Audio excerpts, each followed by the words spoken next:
Rumah di seberang jalan, rumah dengan setan-setan, dan banyak hal menyeramkan lainnya yang ditayangkan di bioskop. Halo semuanya, nama saya Sergey. Saya tidak pernah percaya pada horor, hantu, vampir, dan sebagainya, karena kedengarannya terlalu kekanak-kanakan. Meskipun rumah yang ada di depanku juga dipenuhi dengan mitos dan legenda, yang paling umum dari mereka adalah bahwa seorang lelaki tua tinggal di rumah itu untuk waktu yang lama, dan semua kerabat meninggalkannya. Dan ketika dia meninggal, tubuhnya ditemukan sebulan kemudian karena para tetangga mulai merasakan bau busuk. Jadi mereka memanggil polisi. Seperti yang mereka katakan bahwa setelah kematiannya, tidak ada keluarga di rumah ini yang beristirahat karena melihat hantu kakek datang kepada mereka sehingga rumah itu kosong. Kedengarannya seperti naskah untuk film. Itu membuat saya marah. Saya harus memeriksa. Saya pikir kalau tidak, mitos dan legenda tidak akan pernah berhenti. Saya mengambil kamera dan memutuskan untuk merekam video seluruh rumah dari dalam, dan kemudian saya akan menunjukkannya kepada semua tetangga.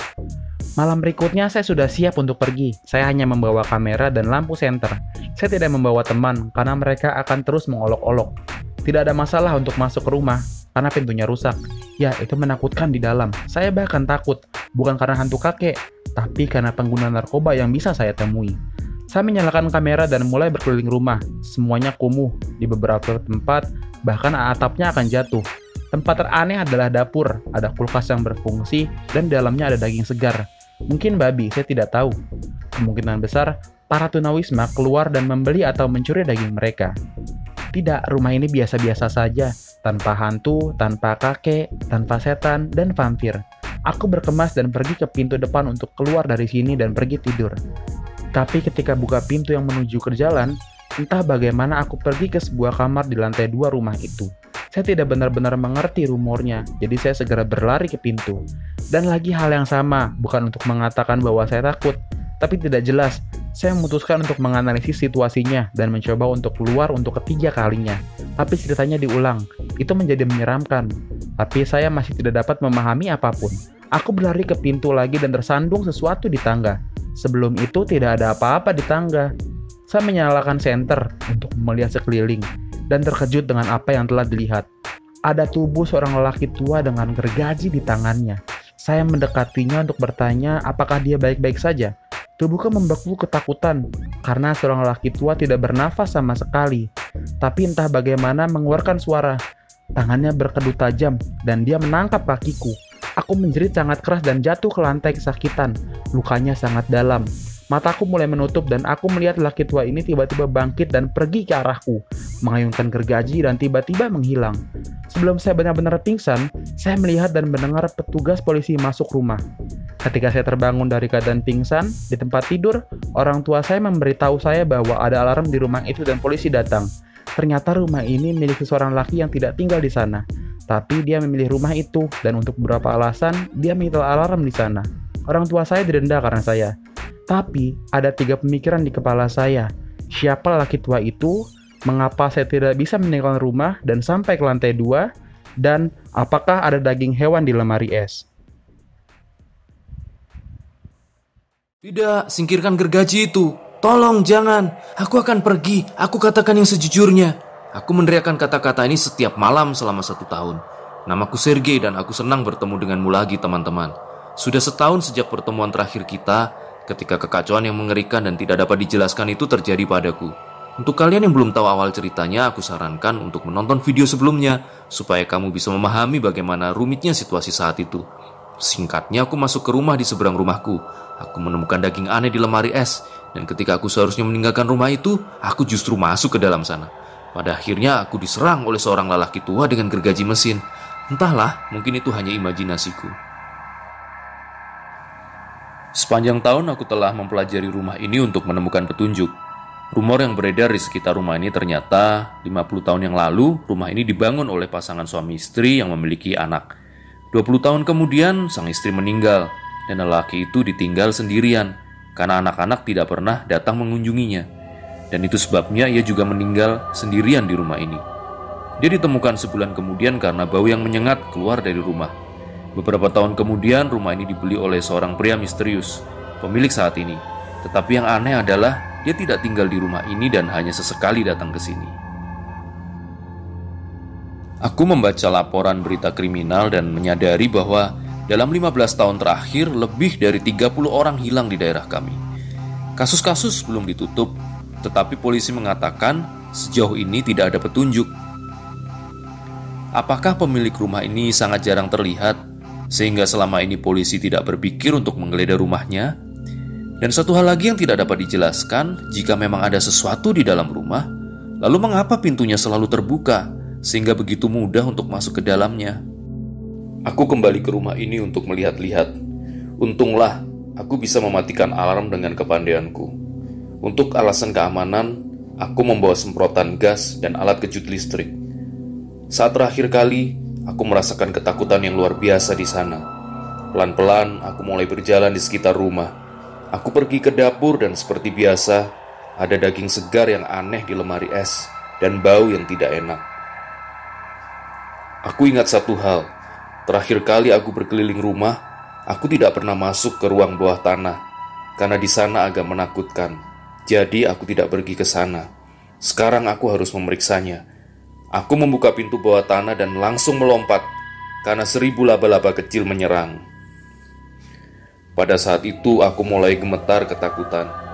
Setelah mengumpulkan semua kekuatan, aku berjalan ke ruang bawah tanah.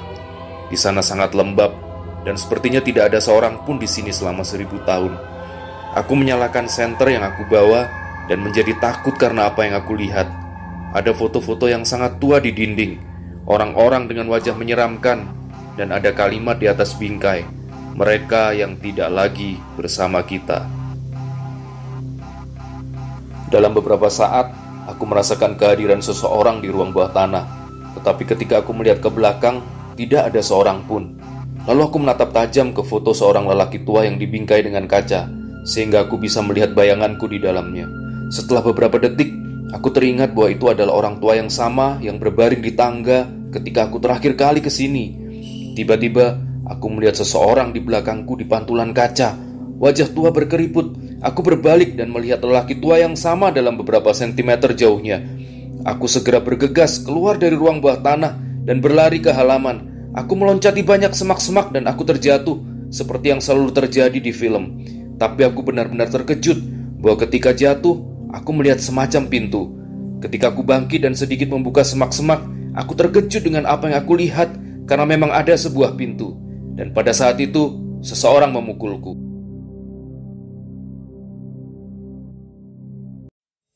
Aku merasakan pukulan keras di kepala. Suasana gelap, dan aku duduk dengan tangan terborgol ke pipa di suatu ruangan aneh. Aku mengerti, jika aku tidak melakukan apa-apa sekarang, maka aku akan mati. Aku tidak sendirian, ada orang-orang yang berbaring di sekitarku. Mereka masih hidup, tetapi mereka tidak sadarkan diri dan benar-benar kelelahan. Tidak ada gunanya berteriak, karena ruangan ini terletak di ruang bawah tanah. Tidak ada yang akan mendengarku. Sekitar 1 jam aku mencoba melepaskan diri dari borgol, tetapi aku tidak bisa berbuat apa-apa. Setelah kehilangan harapan, aku hanya duduk, menundukkan kepala dan menerima kenyataan bahwa aku tidak bisa keluar dari sini. Pada saat itu aku mendengar suara aneh. Itu adalah suara gergaji motor.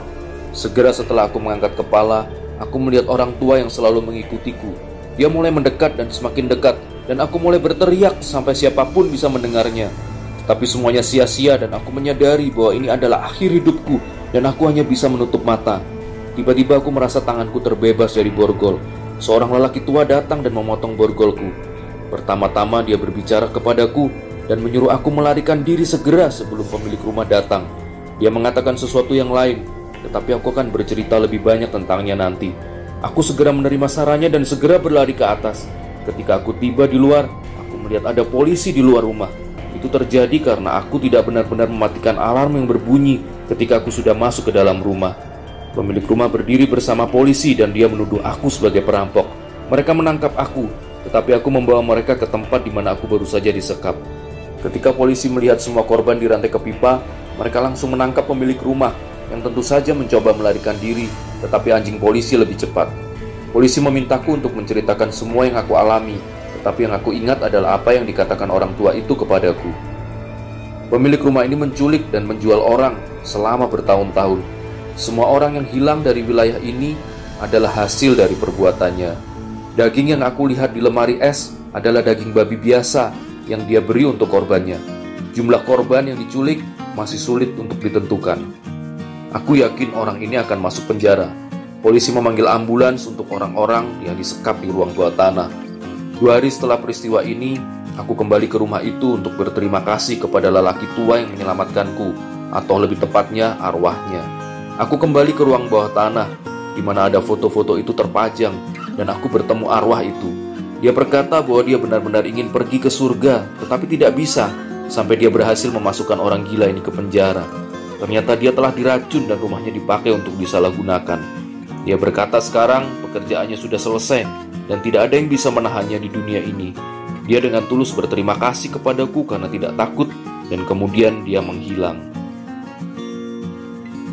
Ketika aku dalam perjalanan pulang, aku menyadari satu hal.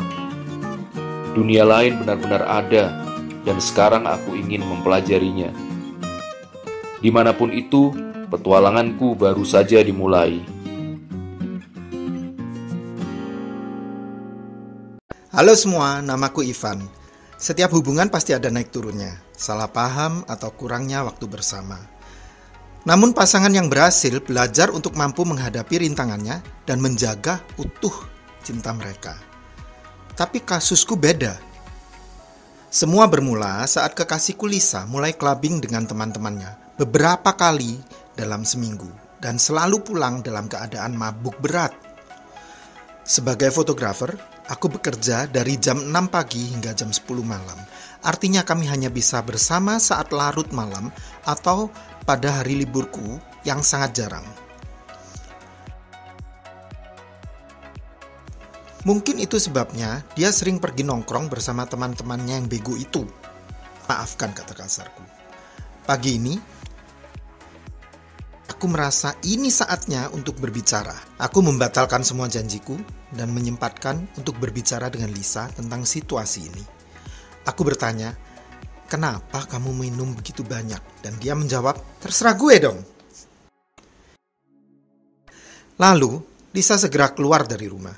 Aku mencoba untuk menghentikannya, tapi dia bergegas pergi. Malamnya dia pulang jam 2 malam dalam keadaan mabuk setelah pesta. Cewekku sudah menjadi pemabuk. Itulah yang terbesit dalam pikiranku. Jujur, semua ini membuatku ingin ikut mabuk dan melupakan semua problem ini. Tapi aku tahu, aku harus menolong Lisa dan berusaha menyadarkannya. Aku mulai bersikap serius. Pertama, aku ambil cuti 2 minggu untuk membuang semua pengaruh alkohol dalam hidup kami. Lisa pulang malam, mabuk seperti biasa, dan langsung tertidur. Saat dia bangun keesokan harinya, saya sudah merencanakan beberapa kegiatan bersama-sama, nonton, atau lainnya. Pertama kali dalam 6 bulan, aku melihat senyum tulus mengembang. Aku sangat senang. Kami bersama seharian, nonton film, berjalan-jalan di taman. Hampir semua tempat kami kunjungi. Benar-benar hari yang menyenangkan yang telah lama tidak kami alami.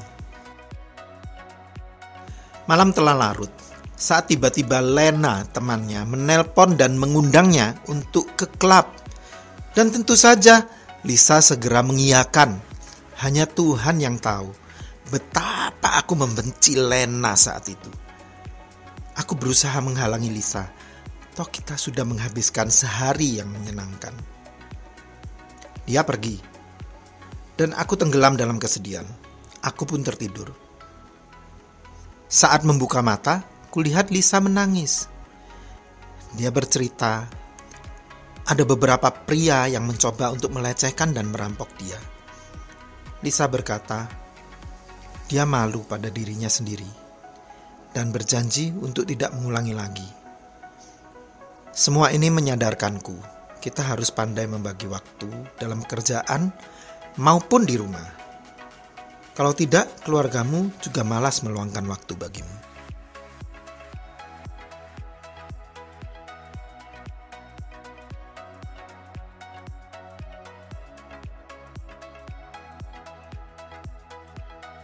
Semuanya, nama saya Roman. Saya lulusan Oxford di bidang manajemen, serta putra seorang raja minyak terkenal dan jutawan dolar. Melihat saya sekarang, sulit untuk mempercayainya. Tetapi itu benar, dan sekarang saya akan menjelaskan kepada Anda bagaimana Silver Spooner menjadi pekerja konstruksi. Seperti semua anak emas, saya memiliki masa kecil sembarangan, taman kanak-kanak swasta, sekolah swasta, dan penjaga di semua tempat. Tentu saja, semua ini dapat merusak siapa saja, termasuk saya. Semua teman saya adalah remaja seperti saya dan anak-anak dari orang tua kaya. Ketika saya berusia 16 tahun, alkohol mengambil alih kehidupan kami. Kami mulai berpesta siang dan malam. Bagaimana dengan itu? Kami adalah anak-anak dari orang tua yang keren. Uang dan koneksi ayah memperbaiki setiap masalah. Pada satu titik, ayah saya mengatakan kepada saya bahwa dia bosan dengan saya dan dia akan mengirim saya untuk mengambil studi pasca sarjana di UK. Saya merasa luar biasa dan pergi belajar di salah satu universitas paling bergengsi di dunia, Oxford. Saya menghabiskan 4 tahun yang tak terlupakan di sana, tentu saja dengan orang-orang seperti saya. Kami bersenang-senang karena kami tidak menganggapnya serius. Jujur, saya belajar manajemen dan tidak tahu apa-apa tentang hal itu. Ayah saya memilih bidang itu untuk saya. Saya kembali ke rumah setelah lulus. Saya sudah 21 tahun dan berpikir untuk memulai bisnis klub saya sendiri di pusat kota. Saya pergi ke ayah saya untuk meminta uang kepadanya dan dia mengatakan bahwa dia tidak akan memberi saya sepeser pun kecuali saya bisa membuktikan nilai saya dan belajar untuk mendapatkan uang sendiri. Hanya kemudian dia akan mempertimbangkan memberi saya berapa. Kemana orang normal pergi dengan diploma Oxford? Tentu saja di perusahaan besar yang saya lakukan. Saya direkrut dengan kuat pada awalnya, itu sangat keren. Tapi setelah seminggu, mereka menendang saya ketika mereka sadar saya tidak bisa melakukan apa-apa.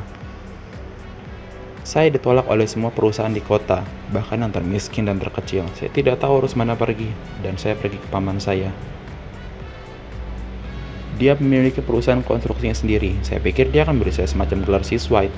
Mimpi saya tidak menjadi kenyataan. Paman saya yang mengenakan helm dan menyuruh saya mencampur beton. Ayah saya yang menyuruh melakukannya.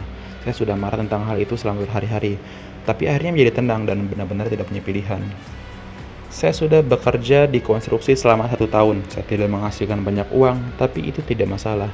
Saya pikir saya telah belajar lebih banyak daripada yang saya harapkan. Saya belajar untuk menghargai pekerjaan saya. Kedua, saya belajar untuk bertanggung jawab atas kesuksesan saya sendiri.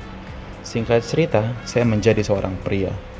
1 tahun berlalu, saya sudah bosan dengan pekerjaan ini, tapi saya melanjutkan karena itu perlu bagi saya. Seminggu kemudian, ayah saya panggil saya dan membuat janji. Itu tak saya duga. Kami bertemu di kantornya dan dia puji saya dan mengatakan bahwa dia bangga saya. Tapi dia masih tidak mau memberi saya uang. Dia berkata dia percaya bahwa saya dapat memulai bisnis saya sendiri seperti yang dilakukan bertahun-tahun yang lalu. Kata-katanya menginspirasi saya, dan saya melanjutkan pekerjaan saya. Saya berharap bahwa mengakumulasi jumlah yang dibutuhkan. Putra seorang jutawan dan lulusan Oxford yang dimanjakan orang tuanya berubah menjadi pria dewasa. Dan saya yakin bahwa saya dapat membuka klub saya sendiri tanpa ayah saya. Semoga beruntung.